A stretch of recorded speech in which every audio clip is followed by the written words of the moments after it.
오늘 말씀 나누도록 하겠습니다. 우리의 구속자 예수 그리스도, 우리의 구속자 예수 그리스도, 이런 제목으로 말씀을 나누도록 하겠습니다.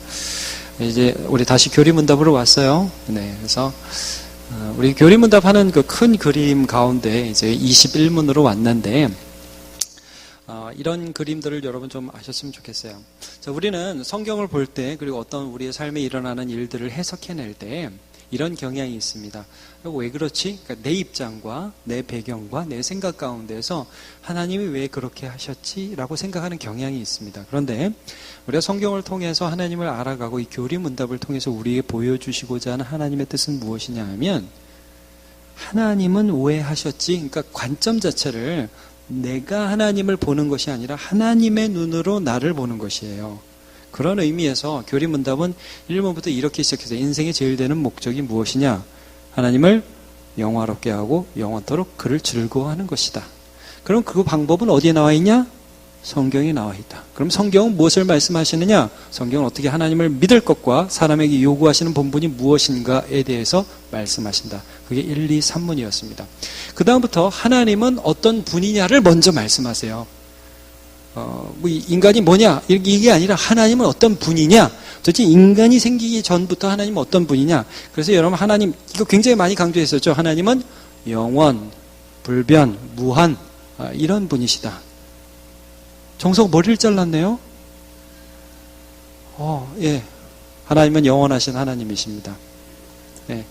자, 이런 하나님이시다라고 말씀을 하고 계시죠? 그 다음에 그 하나님께서 그 모든 일을 하실 때는 어떻게 하시느냐? 작정을 통해서 하신다. 근데 작정은 무엇과 무엇으로 되어 있냐면 창조와 섭리. 그렇죠? 그렇게 해서 하나님 모든 일들을 미리 계획하시고 되어가는 일을 보신다. 그런 하나님이시다. 그런 가운데 인간을 창조하셨다 해서 인간에 대한 말씀이 쭉 나옵니다. 그래서 인간이 어떻게 하나님의 형상으로 만들어졌으며, 그 다음에 하나님의 형상으로 만들어진 인간이 어떻게 타락했고, 타락한 인간에게 하나님이 그들을 그대로 두지 아니하시고 은혜 언약을 세우셔서 그들을 다시 구원하기로 하셨다까지가 20문까지입니다. 그래서 오늘 21문에서는 그러면 하나님께서는 그 인간을 어떻게 구속하시는가, 하나님의 입장에서 말씀을 하시는 거예요. 자, 오늘 그 PPT를 준비했죠. 21문. 자, 하나님께서 선택하신 사람들의 구속자. 자, 여러분, 여기 선택하시는 이라는 것은 지금 20문에서 우리가 다 본 내용이고 지금 다 살펴보진 않겠지만, 모두 다를 선택하지 않으셨다고 그랬죠? 모두 다를 선택해서 구원하지 않으셨다고 그랬어요. 자, 선택하신 사람들, 하나님께서 택하신 자들을 구속하는, 구원하는 구속자는 누구입니까? 답 한번 같이 읽어볼까요? 시작. 하나님께서 선택하신 사람들의 구속자는 오직 주 예수 그리스도이십니다. 그분은 하나님의 영원한 아들로서 사람이 되셨고, 한 위에 양성을 가지신 하나님이시고 사람이셨으며 지금도 그리고 영원토록 그러하십니다. 네. 자, 일단 읽었습니다. 제가 한번 좀 해석하면서 넘어갈게요. 자, 하나님의 선택하신 구속자는 주 예수 그리스도 한 분이라는 거죠. 자, 근데 그분이 누구시냐? 하나님의 영원한 아들이래요. 독생자. 하나님의 영원한 아들. 조금 이따 살펴보겠습니다. 근데 한 인격, 한 위격, 한 분이신데 그 안에 두 본성이 있대요. 양성, 두 본성이 있대요. 첫 번째 본성은 뭐예요? 하나님의 신성이고, 두 번째 본성은 사람의 인성이에요. 근데 그런 인성과 신성을 가지신 분이 지금도 그러시고 영원토록 그러하시다는 거예요. 자, 일단 제가 풀었습니다. 조금 이따 계속 살펴볼게요. 22문 볼게요. 하나님의 아들이신 그리스도께서 어떻게 사람이 되셨습니까? 다 같이 읽어볼까요? 시작. 하나님의 아들이신 그리스도께서는 성령의 능력으로 잉태되어 동정녀 마리아의 몸에서 참 몸과 지각 있는 영혼을 취하심으로 사람이 되셨습니다. 또한 마리아에게서 태어나셨으나 죄는 없으십니다. 자, 하나님의 아들이신 그리스도께서 어떻게 사람이 되셨습니까? 두 본성을 가지셨다고 했는데, 이 땅에 오시기 전까지는 분명히 하나님으로만 계셨는데 어떻게 하나님이면서 사람이 되셨습니까? 라고 할 때 성령의 능력으로 잉태되어서 마리아의 몸에서 참 몸과 지각 있는 영혼, 사람이 영과 육으로 되어 있잖아요. 모든 안전한 사람을 취하셨다. 그것을 자기 것으로 취하셔서 사람이 되셨습니다. 또한 마리아에게서 태어나셨으나 죄는 없습니다. 왜냐하면 마리아에게 태어났으니까 마리아의 죄성이 그대로 그에게 이게 유전되는 것이 아닙니까? 아닙니다. 이 경우는 그렇지 않습니다. 마치 우리의 혈액형이 다 그대로 우리의 자녀에게 물려지는 것은 아닌 것처럼 그에게는 하나님의 신성으로 사람이 마리아에게서 인성을 가지고 태어나셨습니다. 자, 죄는 없으십니다. 이 부분이 소요리문답 21문, 22문이 어떻게 보면 약간 헷갈릴 수도 있지만 어떻게 제가 오늘 설교 준비를 하다 보니까 오늘 오전 설교하고 상당히 많은 부분이 이게 중첩이 됩니다. 참 재미있는 부분이에요. 이거는 이것입니다. 여러분, 사람이 범죄해서 하나님으로부터 범죄해서 하나님을 대적한 사람이 된 후에 두 가지 면에서 우리가 죄인이 되었다고 그랬습니다. 하나는 죄책이었어요. 죄책이라는 것은 모든 사람이 아담 안에서 죄를 짓고 태어나서 사람은 죽음의 형벌을 갖고 태어난다는 거죠. 죄책이었습니다. 그리고 또 한 가지, 우리는 태어나면서부터 하나님 이웃이 아닌 나 자신을 섬기고 나 자신을 사랑하는 성향, 즉 오염된 인격을 가지고 태어난다. 죄에 오염되었다. 죄책과 오염이라는 원죄 아래서 우리가 태어난다 하는 것을 살펴보았습니다. 내가 원하지 않아도 죄를 짓는다. 그래서 제가 여러분 이런 말씀 많이 드렸죠. 아주 어릴 때이기 때문에 제가 얘기할 수 있어요. 제 아들이 사과를 이쪽에는 먹던 사과, 이쪽에는 새 사과를 갖고 있는데 제가 아들아 사과 한쪽만 줘. 먹던 사과 줬을까요? 진짜 새 사과 줬을까요? 당연히 먹던 사과 주죠. 누구든지 그렇죠. 무엇입니까? 사람은 자기 자신에게 좋은 것을 주고 자기를 사랑하는 마음이 있다. 하나님을 배격하는 마음, 오염된 마음을 가지고 태어난단 말이에요. 자, 이 하나님을 배격한 인간, 죄책과 오염을 가지고 있는 이 사람을 향하여 하나님이 어떤 결정을 하시느냐. 은혜 언약을 맺으셨다고 지난주에 살펴봤는데 여러분 한번 생각해 봅시다. 저와 여러분이 하나님이라면 어떻게 하시겠습니까? 그런 사람이 있다면. 내가 창조한 창조된 피조물이 하나님을 창조주를 배격했습니다. 그리고 죄에 오염되었고 죄로 인해서 죽어가는 인생을 살아갈 수밖에 없습니다. 나는 그들을 사랑합니다. 누구를 줄까요? 무엇을 줄까요? 어떻게 구원할까요? 이게 하나님 입장에서 보는 것입니다. 하나님 입장에서. 하나님은 그들을 어떻게 구원하고자 결정하셨고 어떻게 하셨는가? 여러분 가장 쉬운 건 뭐겠어요? 가장 쉬운 거. 버리면 되죠. 그렇지 않아요? 여러분, 아니 우리가 하나님이라고 생각하고 우리가 뭘 이렇게 장난감을 만들다가도 이게 너무 부패하고 날 막 싫어하고 그러면 우리 그냥 그런 피규어 같은 거는 버리면 되잖아요. 장난감 버리면 되잖아요. 그리고 새 거 사서 다시 하죠. 하나님 그렇게 할 수 있어요, 여러분. 가장 쉬운 건 그렇게 하는 것입니다. 혹은 여러분 그렇지 않다면 내가 너무 사랑하지만 나를 범한 이 죄인들을 향해서 좀 괜찮은 구원자를 하나 보내도 되겠죠. 네가 가서 좀 구원 좀 해봐라. 몇 사람. 난 진짜 귀찮다. 쟤들만 보면 짜증난다. 네가 좀 가서 해라. 그럴 수도 있겠죠. 근데 여러분 하나님 우리를 그렇게 보지 않으세요. 자, 누가복음 15장 10절을 한번 읽어보죠. 이렇게 나와 있습니다. 내가 너에게 이르노니 이와 같이 죄인 하나가 회개하면 하나님의 사자들 앞에 기쁨이 되느니라. 여러분 한 영혼 한 영혼 하나님 사랑하죠. 이렇게 한번 비유를 해볼게요. 자, 제가 수영을 너무 잘하는 사람이라고. 전 수영 잘 못합니다. 네, 그렇게 얘기를 한번 가정을 해보세요. 제가 수영의 왕입니다, 여러분. 수영의 왕입니다, 제가. 왕이고, 제 옆에 수영의 왕자들이 있다고요. 제 옆에 수영의 왕자들이 막 이렇게 있어요. 근데 저기 누가 빠졌냐면, 제 자녀가 한 명 빠졌다고 칩시다. 제 자녀가. 그럼 제가, 굉장히 좀 위험한 상황 가운데 있는데, 저는 수영의 왕이고, 제 옆에 있는 사람도 수영의 왕자들이거든요. 제 아들이 빠졌어요. 그러면 누가 갈까요? 네, 왕이 갑니다. 그럴 때는. 근데 그 빠진 애가 저 옆집 동네 아저씨야. 아줌마도 아니고 아저씨. 그러면 누가 갈까요? 왕자 중에도 제일 핫발이. 네가 가라. 그러겠죠. 자, 여러분. 지금 인간을 구원하기 위한 구속자를 하나님이 세우시는데 하나님이 누구를 세우셨다고 지금 말씀을 하시느냐? 하나님의 영원하신 아들. 좀 전에 그렇게 나왔죠. 여러분 기억나세요? 하나님의 영원하신 아들. 그리고 그를 보내는데 재미있는 게 22문에 그렇게 합니다. 동정녀 마리아를 통해서 예수님이 잉태되어 아기로 오셨다. 지금 나오죠. 마리아의 몸에서 참 몸과 지각이 있는 영혼을 취하셨다. 여러분 예수님이 오신 게 굉장히 독특해요. 여자의 몸에서 여자의 몸 안에서 사람의 몸을 입으신 완전한 사람의 형태로 사람이 생성되는 모든 과정을 다 밟으시면서 오셨다는 거예요. 터미네이터라는 영화 혹시 보셨습니까? 어르신들 죄송합니다. 제가 조금만 얘기해서 터미네이터. 터미네이터에 보면 인류를 멸망시키기 위한 근육질의 남자 아놀드 슈왈제네거가 먼 훗날 2000년대 중반에서 보냄을 받아 이 땅에 오십니다. 근데 어떻게 오시는지 아십니까?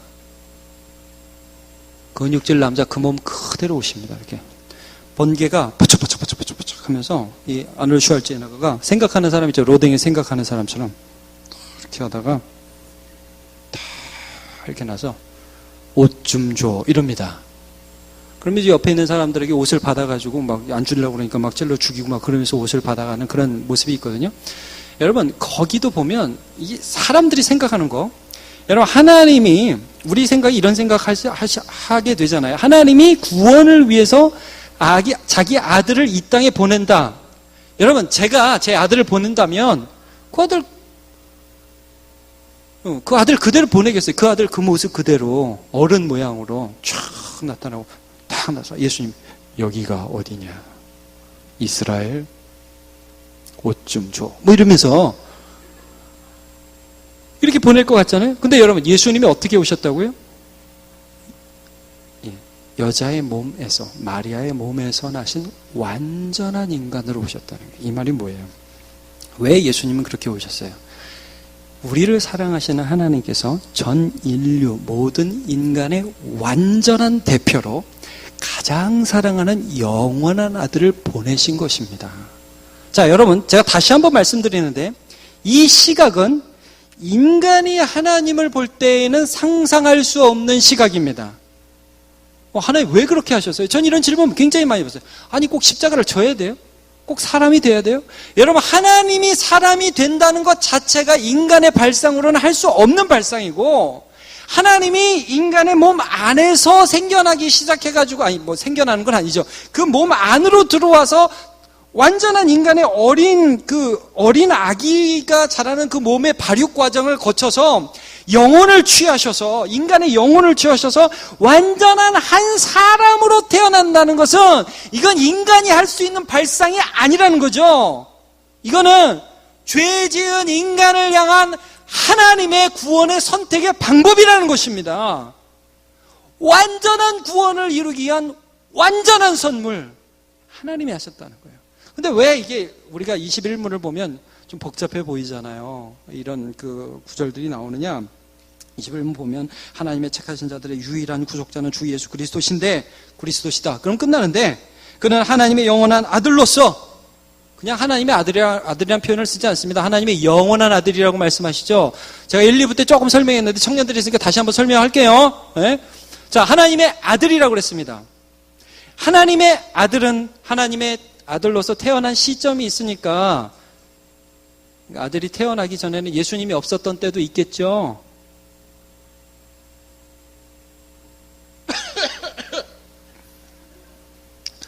예수님이 없었던 때도 있겠죠. 기다 아니다 좀 똑바로 대답을 해 주십시오. 자, 예수님이 없었던 때도 있었겠죠. 네, 아니라는 것입니다. 제자반한 친구들도 많이 있고 우리 어른들도 이제 계시고 그래서 하도 이 말씀을 하니까 여러분 다 아시는 것 같은데, 여러분 예수님은 안 계셨던 적이 없습니다. 말하자면 예수님이 하나님 아버지로부터 태어났던 것은 우리가 생각하는 것처럼 응애응애 태어나는 그러한 나음이 아니라는 거예요. 예수님은 영원한 하나님의 아들이에요. 영원한 하나님. 시간 자체를 창조하신 분이에요. 근데 그 시간 자체 안으로 들어오신 분이죠. 하나님은요, 성삼위 하나님은 시간을 창조하고 처음이실 수도 있으면 끝일 수도 있어요. 자, 요거 좀 살펴보도록 할게요. 요한복음 8장 58절. 예수께서 이르시되 진실로 진실로 너에게 이르니 아브라함이 나기 전부터 내가 있느니라. 자, 다시 한번 있었느니라 혹은 있느니라 어느 게 맞죠? 있느니라가 맞습니다. 쭉 계신 분이라는 거예요. 그때 어느 한때 있었던 분이 아니라 없었던 때가 있는데 그 다음에 있었던 때가 있는 게 아니라 계속 계신 분이라고요. 자, 계시록 1장 17절 같이 한번 읽어보겠습니다. 시작. 이르시되 두려워하지 말라. 나는 처음이요 마지막이니 곧 살아있는 자라. 내가 전에 죽었었노라. 볼지어다 이제 세세토록 살아있어 사망과 음부의 열쇠를 가졌노니. 처음이요 마지막이다. 시작이다. 끝이다. 알파와 오메가다. 처음도 없고 끝도 없다. 예수님이라는 것이에요. 자, 이것도 한 번만 더 하겠습니다. 앞으로도 또 하겠습니다. 자, 소의 아들은 송아지, 말의 아들은 망아지, 개의 아들은 감사합니다. 강아지, 사람의 아들은 하나님 아들은 하나님, 하나님 아들은 하나님. 여러분 이걸 잊지 마십시오. 왜 이런 말씀 제가 말씀드리는지 아시겠죠? 하여튼 3세기부터 해서 예수님의 하나님의 아들이라는 거에 대해 얼마나 논쟁이 많았는지 몰라요. 하나님의 아들은 하나님이 아니다 이거예요. 그런 식으로 본 거예요. 근데 여러분, 우리가 아까도 이제 아까는 아니고 자주 살펴봤잖아요. 나의 주 나의 하나님이시다. 요한복음 1장 펴보세요. 우리 요한복음 1장한테 뭐 많이 봐야 됩니다. 자, 요한복음 1장. 아무리 반복해도 결코 이 중요성을 간과할 수 없습니다. 요한복음 1장 1절. 태초에 말씀이 계시니라. 이 말씀이 하나님과 함께 계셨으니 이 말씀은 곧 하나님이시다. 자, 여기서 말씀은 누구? 왜 대답이 이러죠? 이 말씀은 누구? 예수님입니다. 예수님. 태초에 누가 계시니라? 예수님이 계시니라. 이거 반복도 해야겠네요, 정말. 자, 태초에 예수님이 계시니라. 이 예수님이 하나님 아버지와 함께 계셨으니 이 예수님은 성삼위 하나님 하나님이시다 이거예요. 자, 2절. 그가 말씀이 예수님이 태초에 하나님과 함께 계셨고 만물이 그로 말미암아 지은 바 되었으니 지은 것이 하나도 그 누구요? 예수님 말씀. 예수님이 말씀이라고요? 그걸 어떻게 증명하세요? 14절. 말씀이 누가? 예수님이 육신이 되어 우리 가운데 거하심에 우리가 그의 영광을 보니 아버지의 독생자의 영광이요 은혜와 진리가 충만하더라. 여러분, 예수님이 하나님이십니다. 성삼위 하나님의 제2위이신 아들 하나님이세요. 그분이 이 땅 가운데 사람으로 오셨습니다. 이거 못 믿겠다는 거예요. 여호와 증인이. 그분은 하나님의 아들은 하나님 만든 어떤 분이지 사람보다는 낫고 천사보다는 낫고 하나님보다는 어떤 중간 정도의 존재이지 하나님은 아니다라고 여호와 증인이 그렇게 얘기를 하는 것입니다. 여러분, 아닙니다. 예수는 하나님이십니다. 네, 이건 믿어야 돼 이거. 그러니까 여러분, 다시 한번 말씀드립니다. 하나님 아버지께서 영원한 계획 가운데 작정하시고 그의 구원 계획을 이루시는 가운데 구속자를 세우셨습니다. 우리를 구원할 수 있는, 우리 온 인류들을, 예수 믿는 자를 구원할 수 있고 하나님께로 이끌 수 있는 구속자, 대속자, 우리의 중보자를 세우셨는데 그 중보자는 하나님의 아들이신 하나님이시라는 거예요. 여기서 흔들리지 말라는 것입니다. 아무면 어때요? 아무면 이만희도 되는 거고. 여러분, 이만희가 뭐라고 그러는지 알죠? 이만희가 그렇게 얘기해요. 예수님 시대에는 예수님이 구속자. 지금 2010년대에는 이만희가 구속자. 그래요. 이제 조금 있으면 돌아가실 텐데 그 다음에 또 누가 구속자가 될지 모르겠어요. 여러분, 그렇지 않아요. 유일한 구속자는 영원하신 하나님의 아들이십니다. 아멘. 네. 그리고 그 영원하신 하나님의 아들, 영원하신 하나님의 아들이 그냥 뭐 하나님이시다. 그러면 사람은 아니시겠네. 그렇지 않다는 거죠. 여러분, 이것도 이런 이단들이 많았어요. 에이, 그냥 하나님이 오셨으니까 사람은 아니야. 그래서 가현설이라는 말이 생겨서 들어보셨어요? 가현설? 가현설이라는 것은 도케티즘, 도세티즘 이렇게도 얘기를 하는데, 예수님이 실제 사람으로 온 건 아니고, 실제 사람은 아니고 그냥 사람 몸에 들어왔다 나갔다, 혹은 사람처럼 보였다, 사람같이, 그러니까 허상을 보는 건데 실제 사람은 아닌데 사람처럼 왔다 갔다, 이러한 이론들이 굉장히 많이 있었어요. 영지주의라고도 하죠. 나스틱. 그러니까 여러분, 이런 것들이 무엇이냐면 다 이단이에요. 여러분, 예수님이 사람, 완전한 사람으로 오셔서, 예수님이 졸린 것도 아셨다고 그랬죠? 예수님 배고픈 거 아시죠? 예수님 눈물을 아십니다.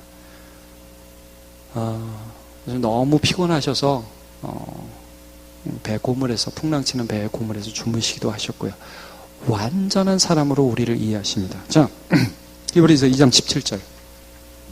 그러므로 그가 범사의 형제들과 같이 되심이 마땅하도다. 형제들과 같이 되심이, 인간이 되심이 마땅하도다. 이는 하나님의 일에 자비하고 신실한 대제사장이 되어 백성의 죄를 속량하라. 우리의 대표가 돼서 우리를 속량하려 하십니다. 그 다음에 18절 같이 보죠. 시작.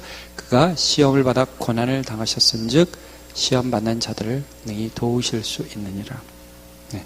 제가 이 말씀도 자주 드립니다. 여러분, 명동성당 가면 마리아상이 있습니다. 그래서 사람들이 빙빙 돌면서 기도 많이 하죠. 여러분, 그런 짓 절대 하지 마십시오. 예수님이 우리의 마음을 아시는 중보자지 마리아가 중보자가 아닙니다. 아시겠죠? 히브리서 4장 15절 한번 같이 보겠습니다. 4장 15절과 16절 시작. 우리에게 있는 대제사장은 우리의 연약함을 동정하지 못하실 이가 아니요 모든 일에 우리와 똑같이 시험을 받으신 이로되 죄는 없으시니라. 아멘. 16절 같이 시작. 그러므로 우리는 긍휼을 하심을 받고 때를 따라 돕는 은혜를 얻기 위하여 은혜의 보좌 앞에 담대히 나아갈 것이다. 여러분, 예수님이 유일한 중보자이십니다. 예수님이 유일한 중보자이십니다. 청년들 보니까 우리 정서는 물론 홍기를 넘긴 게 아니라 홍기를 향해 가고 있습니다. 네. 여러분, 시집가고 장가가고 그리고 어떤 가정을 이뤄서 혹시 우리 교회를 떠날 수 있을지도 모르겠어요. 저는 될 수 있는 대로 여기서 만났으면 좋겠는데, 근데 여러분, 이걸 잊지 마십시오. 이 지역을 떠나는 일이 있어도 예수는 떠나면 안 됩니다. 그게 예수면 어떻고, 저희 석가모님 어떻고, 공장은 어때? 아니에요. 자, 율법은 무엇이 옳은지에 대해서는 말씀해 주고요. 불교에도 진리의 일부분은 있어요, 여러분. 옳은 말을 하는 부분이 있다고요. 철학에 진리의 일부분이 있습니다. 그러나 예수는 진리 자체입니다. 그걸 살아갈 수 있는 은혜를 주신다고요. 율법의 마침이 돼서 그 율법의 모든 벌을 자기가 받고 우리를 이끌어 주시는 분이라고요. 이런 구속자는 예수님 한 분뿐이에요. 그분을 믿고 그분을 신뢰하는 데서 절대 떠나가지 마시기를 축복합니다. 교회는 교제하려고 오는 곳이 그것도 맞지만 예수 안에서 교제하는 것입니다. 여기서 절대 흔들리지 않아요. 오늘 우리 본문 마지막으로 한번 읽어봅시다. 디모데전서 2장 5절 시작. 하나님은 한 분이시요 또 하나님과 사람 사이에 중보자도 한 분이시니 곧 사람이신 그리스도 예수라. 여러분, 하나님은 한 분이시라고 그랬죠.